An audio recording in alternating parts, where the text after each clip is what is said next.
The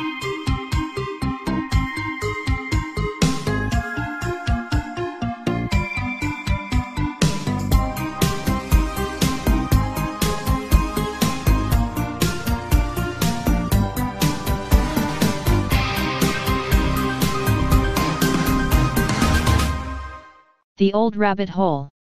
Most of you know the story of Alice in Wonderland, whether you've read the book, or seen one of the movies. Well, at least you think you know the story. Lewis Carroll knew very well what really happened to Alice, and he tried to mask all of her suffering and terrifying experiences with a children's book. But I have unfortunately witnessed the horror myself, and the truth must be spoken.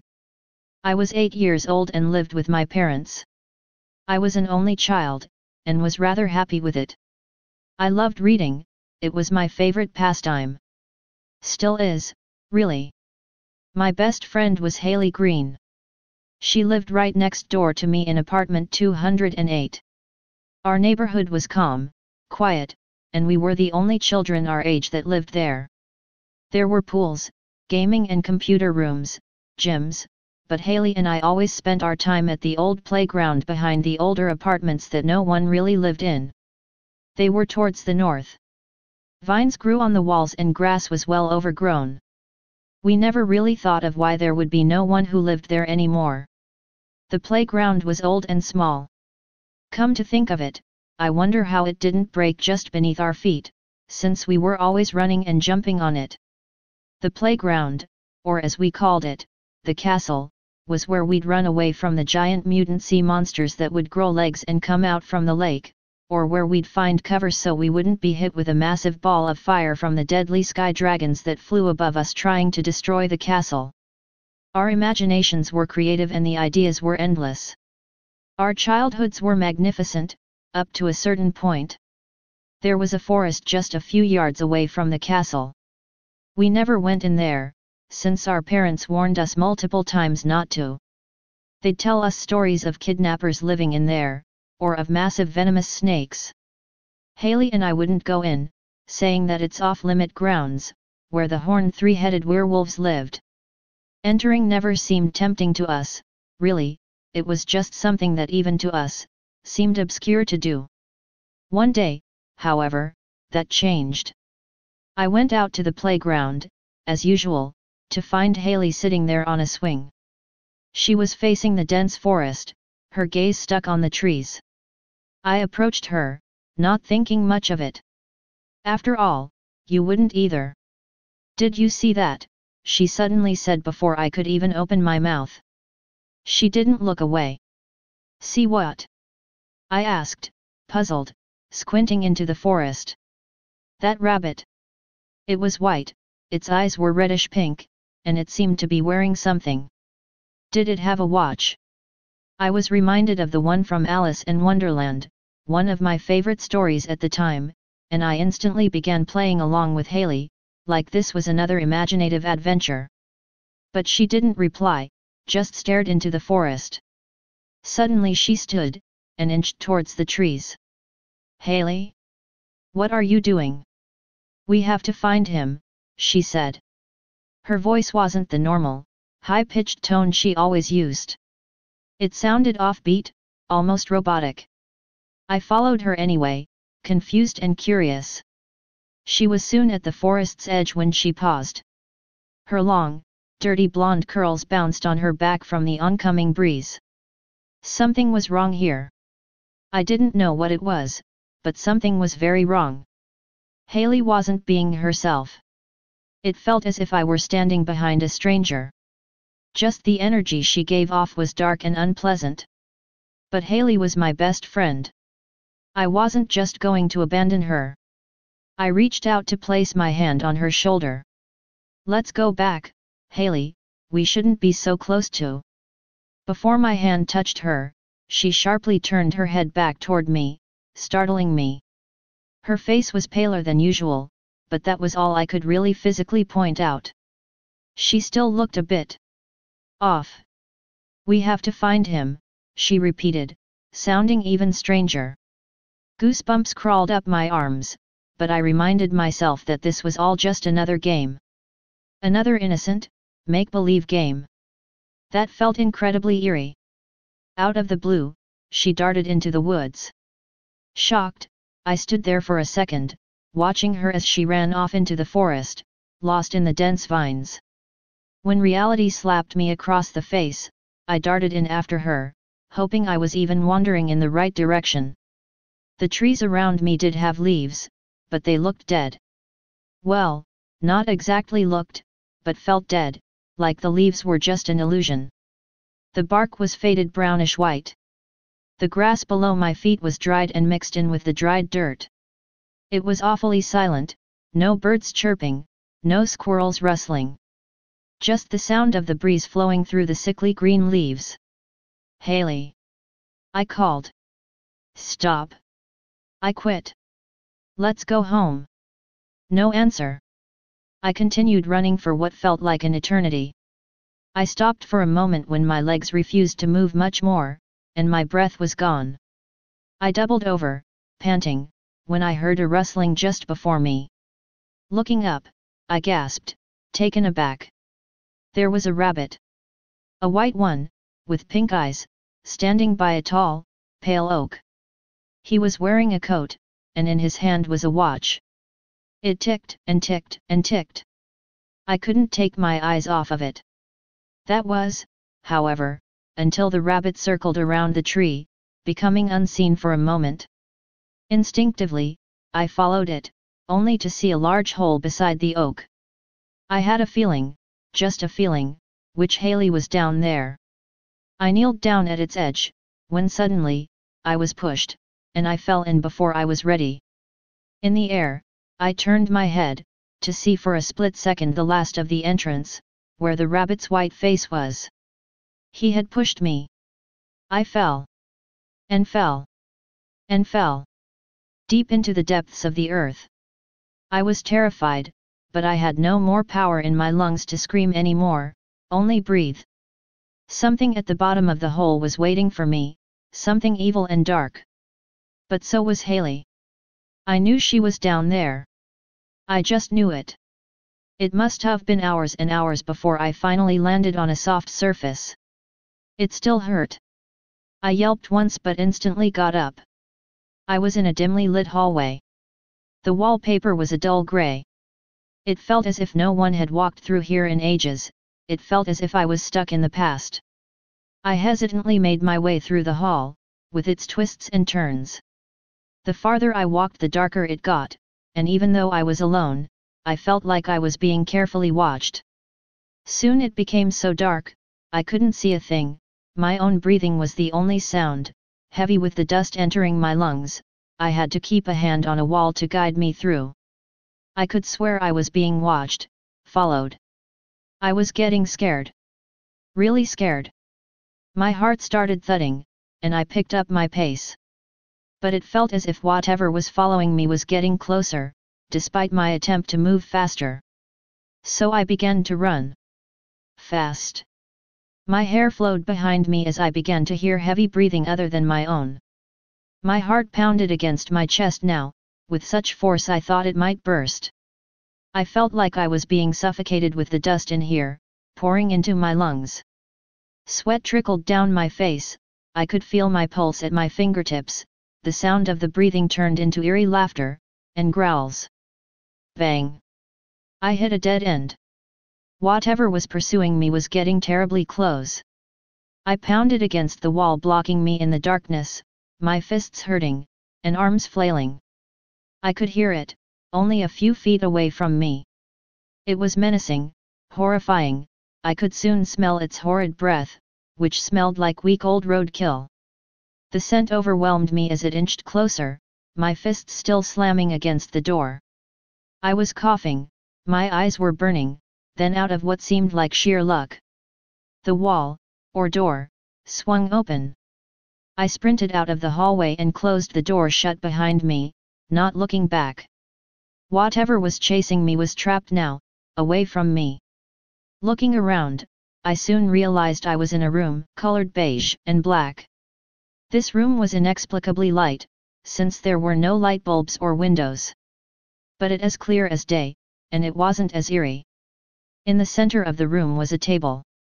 On the table was a little glass bottle with a purple substance, and a small piece of red velvet cake with white icing. It looked tempting, but my mind was too clouded with fear to eat or drink. I backed up into a corner and sat there, crying, for the longest time. Aren't you going to take a sip from the glass? You must know much time has passed. The pastry is fresh, don't let it go bad, it'll be the best pastry you've ever had, said an unseen, sickly voice. It creaked at the beginning of each word, and something told me that whoever, or whatever, just spoke to me was being forced to speak in rhyme. Who's there? I shouted, wiping away my tears, and standing up on my 2 feet. Show yourself. I called out. It laughed, its voice creaking and cracking, and this did send chills up my spine. If this is what I must do for you to eat your dish, I will do exactly as you wish, it said. Suddenly the walls were covered in what I would describe as a black shadow. The shadow grew up on the walls, ceiling, and floor, leaving a space around me and the table.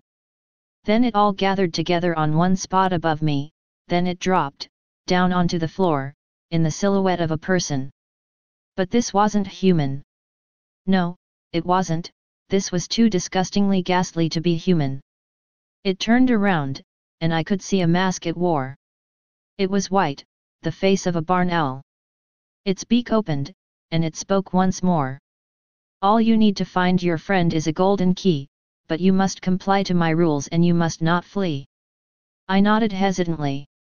What do I have to do? You'll grab my hands and music will play and together we will dance. You stay here with me forever, and away your friend will prance. My heart skipped a beat. Why can't we both go? What are you talking about? Where is she? Eat the food that was given to you, and place your palms in mine. You'll stay here and she will go, don't worry, you'll both be fine, it said, nodding toward the table. I put my hands over my ears and shook my head. No. No. Get me out of here. Let Haley and I go. No, little Olive, one must stay. You give us your life and your friend goes away. For a reward, one must pay a price. One very dear, one very nice. How do you know my name? Get me away from here. I'm even more terrified than I was in the hall. But I felt paralyzed. I couldn't move. I was frozen to the spot. The thing's face, or mask, was emotionless, but all at once so scary. It soon began inching toward me. Aren't you going to eat your meal?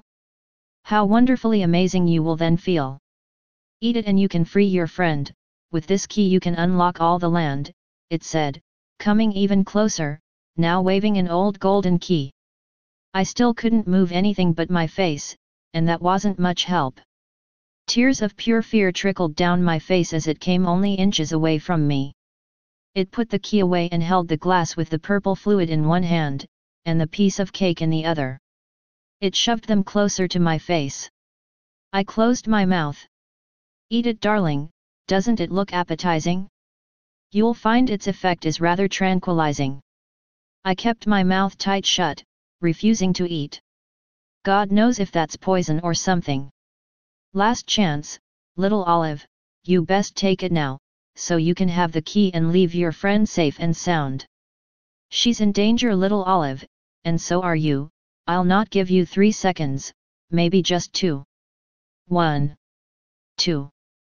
The seconds passed, and suddenly, the figure began to tower over me. More arms protruded from its sides, 2 holding the back of my head, 2 digging into my mouth, forcing it open. 2 more hands poured in the disgusting, burning purple substance onto my tongue, making me want to gag. I couldn't even taste the cake, it was shoved all the way down my throat into my stomach. The hands in my mouth retracted and grabbed hold of my legs, 2 more grabbing hold of my waist. I wondered why it would want to hold me so tightly for a second, but then the answer became evident. My body began shaking painfully and violently. I began screaming so loudly, so painfully that it sounded alien. My heart wasn't just pounding against my chest, it was trying to come out. I could feel it trying to break through my sternum, hurting so much I was sure this was death. I felt my eyes roll back and my body began to shake even more, my heart's thudding, cracking my bones on the inside. I had multiple seizures, and this seemed to last a good 10 minutes, before my heart finally fell out from my chest. Blood poured profusely from the gaping hole in my body, but I was shocked at the fact that I was still alive.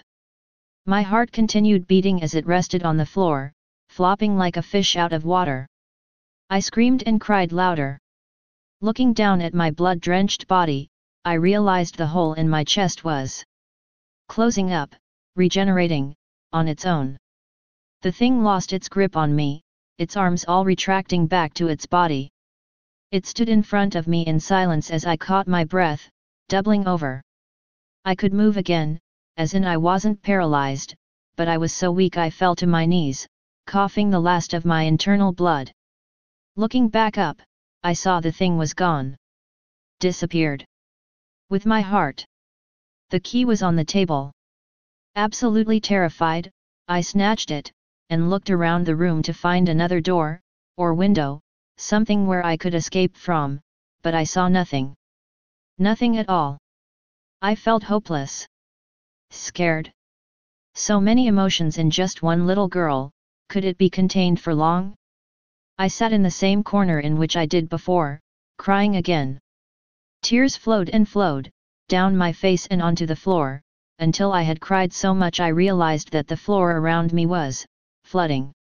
How odd. But at this point, nothing could have really shocked me. I couldn't stop crying. The room flooded up to my waist, and even though I wanted to stop crying, I just couldn't. Tears continuously poured out from my eyes uncontrollably, making a pool of salty tears. When I stood, it was well above my knees, soon up to my waist. Then, the tears turned red. A dark, thick red. Was I crying blood? I kept a tight grip on the key. The fear wouldn't leave, I was so scared, my arms trembled. Was I just going to have to wait here, to drown in this blood, or whatever it is? Then, I looked up at the ceiling. I don't know why I did, I just did. And luckily, despite the fact that the blood was reaching my shoulders now, I was able to see a door, barely visible since it was covered with the wallpaper. I felt around underneath the thick red liquid until I would feel the table. I dragged it under the door on the ceiling, and stood on it. I could make out the door, and a keyhole. I poked it through with the dripping red key, and it fit. But when I tried to turn it, it barely moved.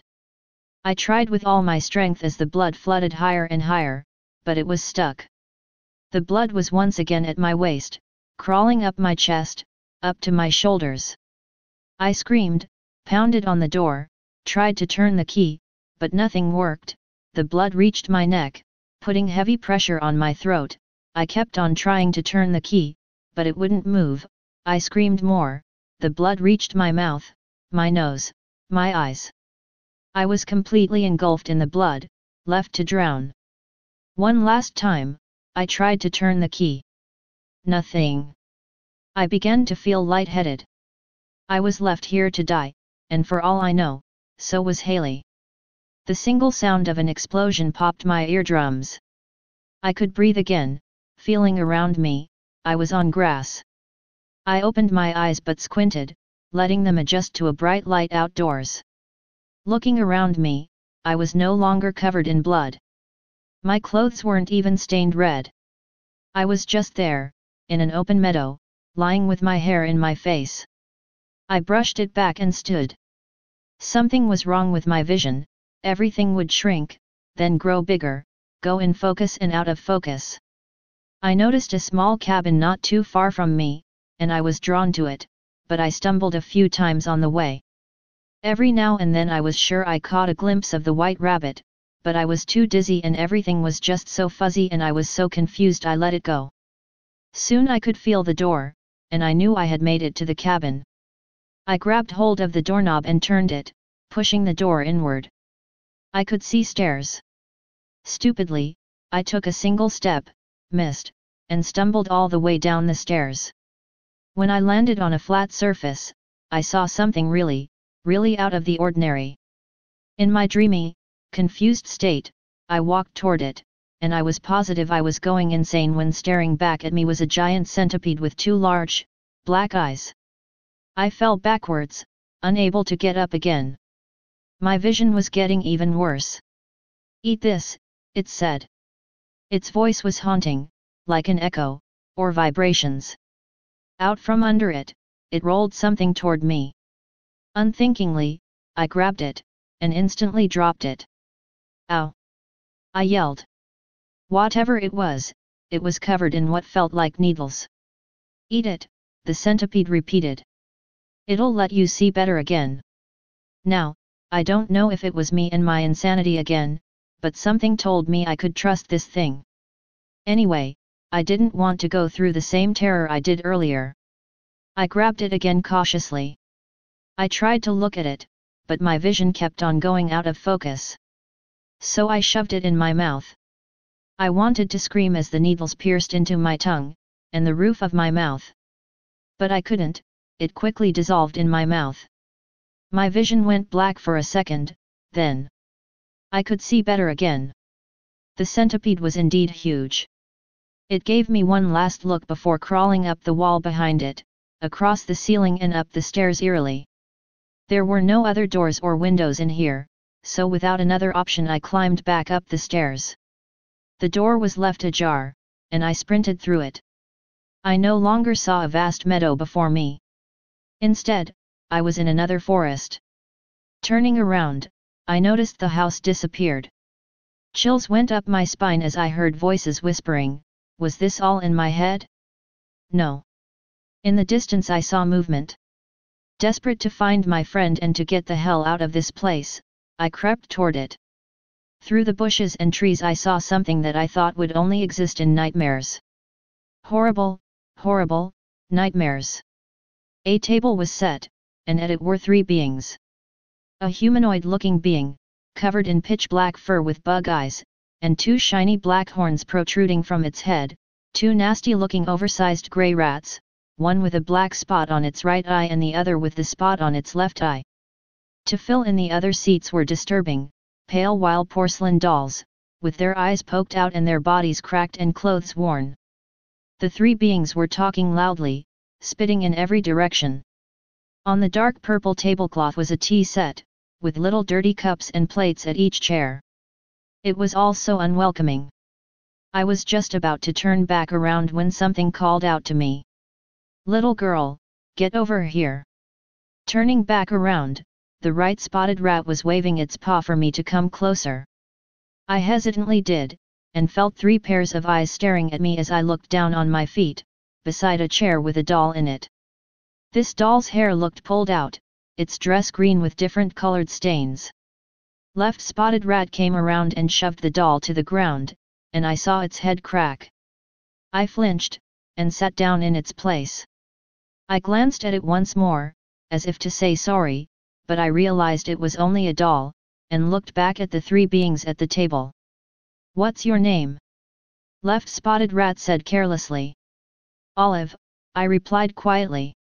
The humanoid-looking thing burst with laughter, spitting whatever was in its mouth all over the place.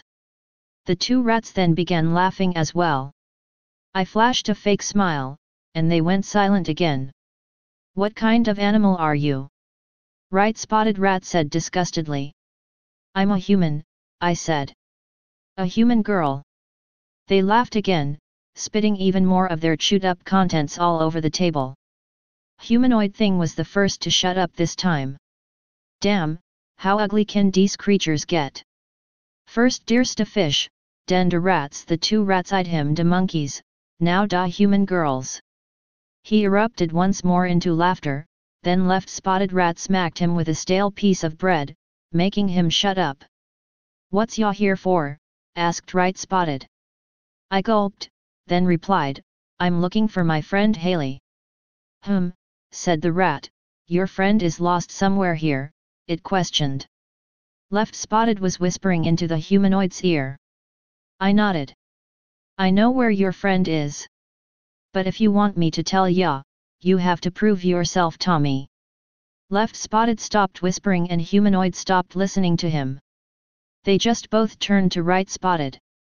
My buds and I will go stand by that tree over there, he said, nodding toward a lone tree in the distance. You stay here, and take on whatever comes your way. Got it.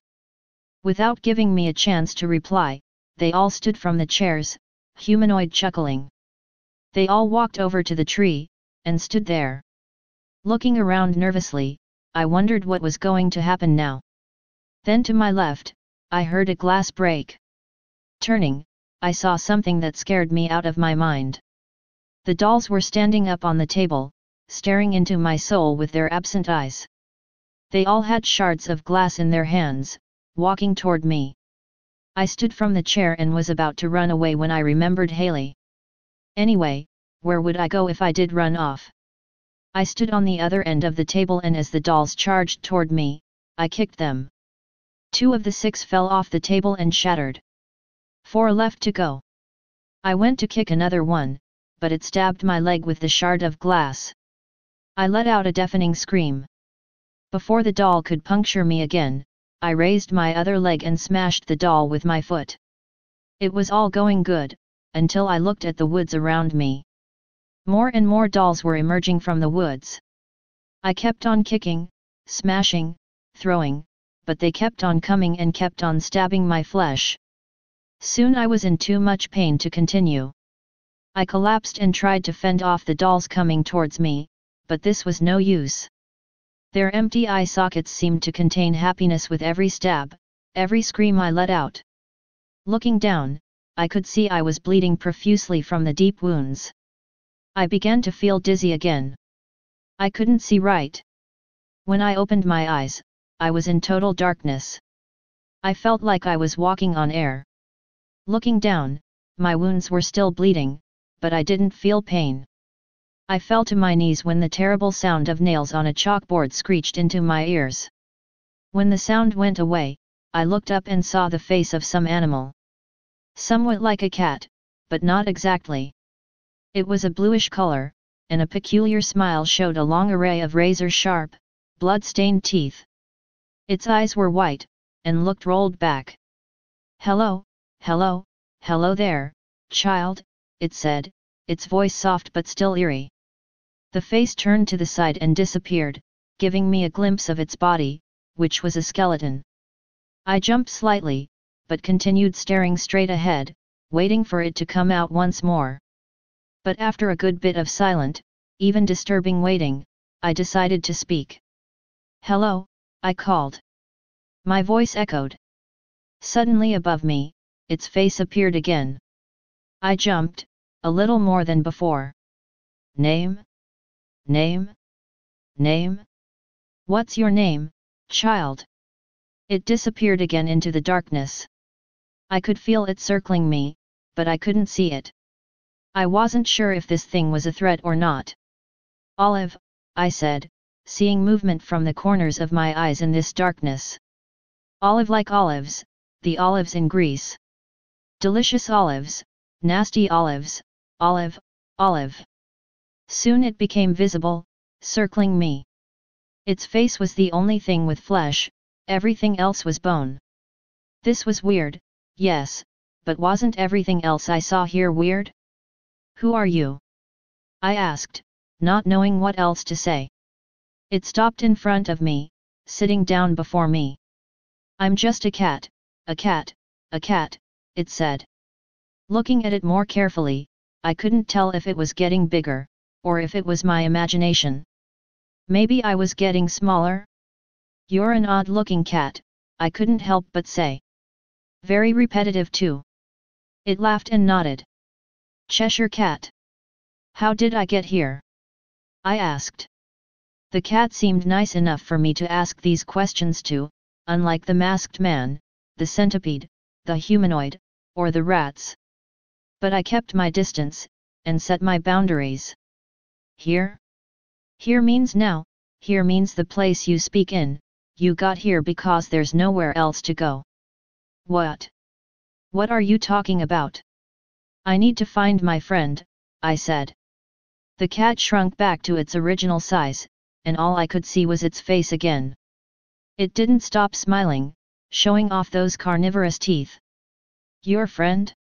Friends are nice. It's nice to have friends. But I feel you might have to forget about your friend, it said, its face floating up to be level with mine. What? I can't, no, I have to find her. I said, dumbstruck. The cat shook its head. Tisk, tisk, tisk. The queen has your friend, the queen keeps all, the queen finishes all, it said, disappearing once more. The queen? Where is this queen? This way, this way, this way, it said, its tail appearing and pointing up north. But it's no use in going. No use, no use. Why? I asked. I noticed that I was much braver than when I had arrived. Hopefully I'd stay this way. The cat's tail went away with a flick, and I flinched a bit when he popped out in front of me again. The queen dislikes you very, very, very much, he said. At this point I was pretty sure his smile was permanent. His sharp fangs glistened in an unseen light, tainted red. The queen dislikes all foreigners, all of them. How does she know I'm here? I asked. He was completely gone now. I heard a rustle to the left, I looked, and nothing was there. I heard something towards the right, and nothing was there either. I was beginning to get a bit creeped out. Where did this cat go? What's he doing? I repeated the question, and still no answer. Soon there was a sickening, crush sound, like when you step on a giant roach, magnified. Or better yet, when an oncoming car crushes a raccoon's skull. I shivered. The queen knows all. Came a sickly, broken voice behind me. Turning around, I could see the cat, with its white eyes and razor-sharp teeth, digging into the flesh of something enormous. What is that? I said, shocked. It looked like an oversized human, round and now covered in its own blood, as well as the cat's face. Its eyes were mutilated, its bottom jaw torn off. The meat and tendons that once held it hung down, dripping in blood. Hush! Hush! Hush! Screeched the cat. If I speak any more, she'll find me. She'll find me, find me. Don't make me speak any more, please. It let out a horrifying scream and bit down into the meaty flesh of its prey, as if some unseen force was making him do so against his will. Suddenly he grew bigger and bigger, towering over me once more. He soon made its prey look minuscule. His own jaw swung back at a 200-degree angle and gulped it down. When he bit down, blood splattered everywhere, all over me. The cat looked once more at me, coughed, and began to speak. Leave, leave, leave. Now. She's listening. He then screamed again, and disappeared. I had no idea where the cat had gone, or what was happening to him, but I didn't want to stay to find out. I ran through the darkness, up in the direction in which he had pointed, hoping I'd find the right way. How odd, this was, to run and run but not feel the pulse in your head. Did this make me a zombie? I could now hear the same, blood-curdling screams. One after another, and even more crushing sounds. I put my hands over my ears to stop it, but it began getting worse and worse. They got louder, more terrifying. It seemed to get worse with each step I took, every breath, each trickle of sweat that ran down my face. It sounded like a slaughterhouse, animals screeching, horrifying crushing sounds. I couldn't stop running, banging sounds, nails on a chalkboard, even chainsaws. In the distance, I saw a glint of light. I was a bit relieved but continued running. The sounds got even louder, louder. I felt something cold on my ears. Touching them, I felt a liquid substance. My ears were bleeding. Once I realized this, a sharp pain shot through my head. I collapsed, screaming, crying. The light was so close, but yet so far. The pain was pounding at me like fists. The sounds coming from the darkness were killing me, slowly, painfully. I rolled on my stomach and got on all fours with difficulty. I began pulling myself through the darkness, the pain overwhelming me. I was struggling, shaking. But soon I made it. I was there, in the light, out of the darkness. The screaming stopped, and so did the bleeding. Silence washed over me. I fell onto the grass, weak. I closed my eyes, and somehow, despite the fact that I have been living in pure hell, I managed to sleep. And I slept, a dreamless, calm sleep. It felt like days had passed, but it felt so peaceful, so beautiful. Until I woke up. I was standing before a castle.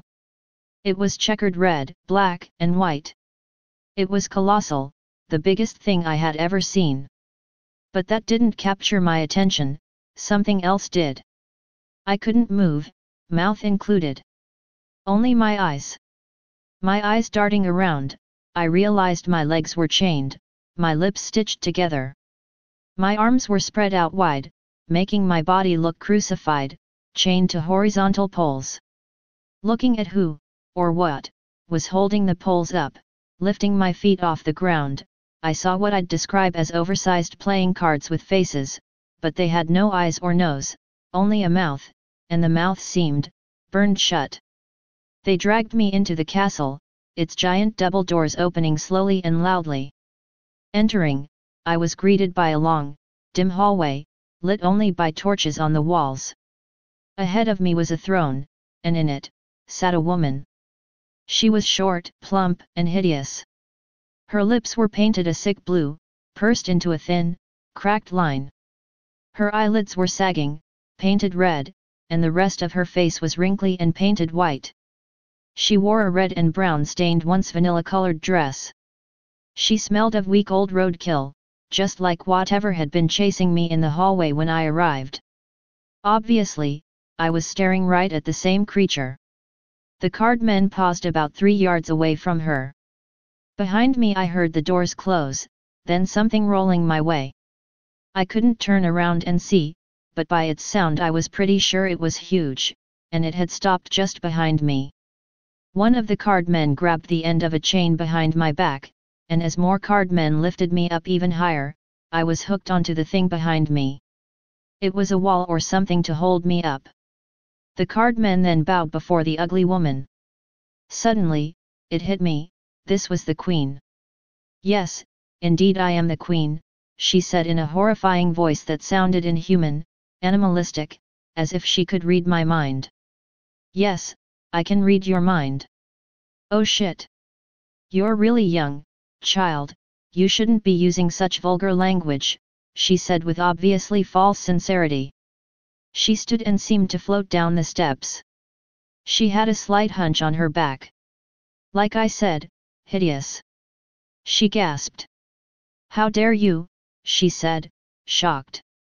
You must never think of your queen this way, you horrid human girl. Take her to the dungeons.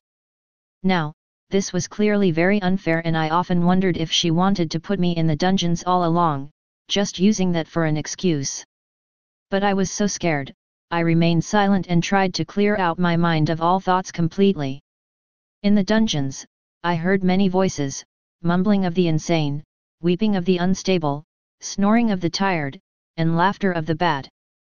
Where did I belong in here? Was I the only silent one? I was chained to the wall by more cardmen. The queen eyed me carefully. When the cardmen were sure that I was tightly chained up, the queen approached me. She stared deep into me, her nasty breath making my nose scrunch up. She laughed, and with long bony fingers, she grabbed one end of the thread that bound my lips together. She pulled, and it hurt. A lot. Where's Haley? I screamed at her once I could speak. The cardman inched toward me, but stopped when she lifted her finger. Then she pointed her finger to my right, and moved out of the way. I let out a scream in despair. Haley! I cried. She was there, all right. Hanging limply from the chains, her eyes open but glassy. Her face was pale and emotionless. She was dead. There, child, said the queen, still speaking in a fake tone. You see, your friend gave her life for you. I screamed. And screamed. Louder and louder. Fuck you. I yelled in the queen's face, making her flinch. Fuck you. I hope you rot in hell. The queen laughed sarcastically, then instantly made a serious face. Looking me dead in the eye, she told her card men, kill this one, too. Without another word, she turned away, and her card men inched closer. Using the edges of their bodies, they sliced into my skin, deep into my flesh, slicing my veins, one by one. I could see my own blood spilling out of me as they painfully cut into me, tearing my tendons and organs. I got dizzy again. Lightheaded. And then, for another time, blackout. I awoke in a familiar place. I was filled with joy before even knowing why. Then it hit me, I was in my room. I stood from the bed, running to the living room, where my parents were watching the morning news as usual. They flashed me smiles, as if I never left. I'm back, I made it, Mom! I cheerfully exclaimed, hugging her. When I pulled away, I saw they were both giving me strange looks. What are you talking about, Olive? Asked my mother, puzzled. Back from where? I was gone, 4 days, how didn't you? The rabbit, the owl man, the centipede, the rats and the skeleton cat, the queen. That's enough chocolate before you go to bed, I don't want you eating anything at least 2 hours before you sleep. Giving you these crazy dreams, said my father. Where's Haley? I asked. Who? Asked my mother. Haley, my friend. Go back to bed, it's 7, it's a Saturday. But. Go. So I did. I crawled back into bed.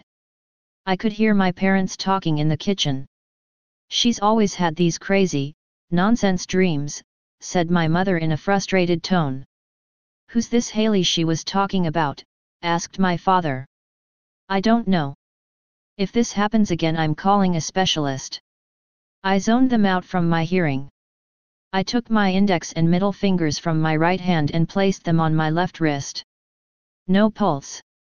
I sighed. He kept my heart.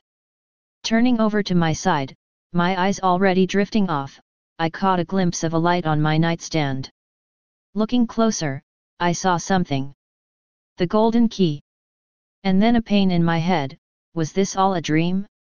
Stay paranoid, my friends.